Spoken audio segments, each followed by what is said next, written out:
The Roman army had conquered most of the Mediterranean basin, including Greece, parts of North Africa, Spain, Asia, and the Middle East. Over time, the councils elected governors to oversee each province. Eventually, most of the people within the provinces were allowed to become Roman citizens. When the Romans conquered an area, what they would do was let the citizens of these conquered areas participate in measured ways in further Roman conquests. What the Romans did not do, and this sets them apart from other peoples in the ancient world, was tax the Italic peoples who they conquered. Instead, what they asked these communities to give was their sons.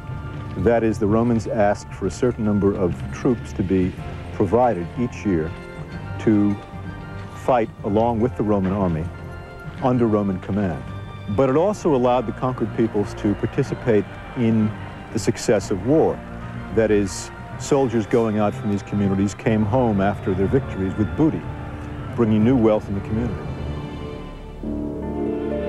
Much of this wealth was brought back to Rome, the capital of the empire. Among the booty were marble statues and reliefs used to decorate the Forum, the civic center of the city. By 100 BC, the Forum was flowing with activity and excitement.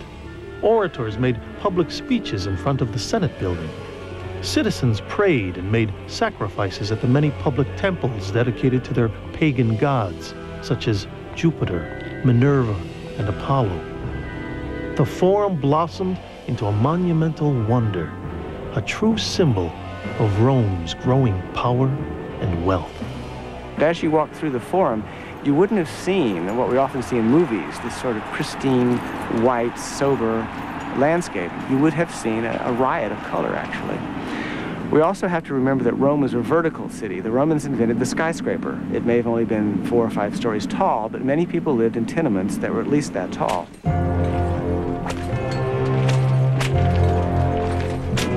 To build these powerful cities, Rome needed manpower.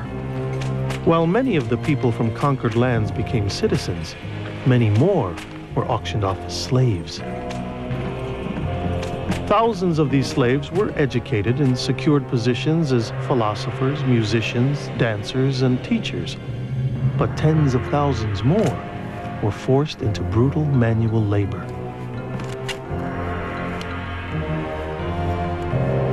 I'm standing in front of the quarries at Syracuse, which are one of the largest stone quarries from the ancient world. The quarries were cut by the strokes of human hands, and each hand belonged to a slave. But the jobs that were most dangerous and no one else would do were the jobs that slaves had to do. These were places where people worked and were worked to death. Whenever we think about classical antiquity, whenever we think about what was produced, the wonderful buildings and the literature, we must realize that all of this was based upon slave labor. And it's appropriate that in front of the quarries we have a capital carved from stone.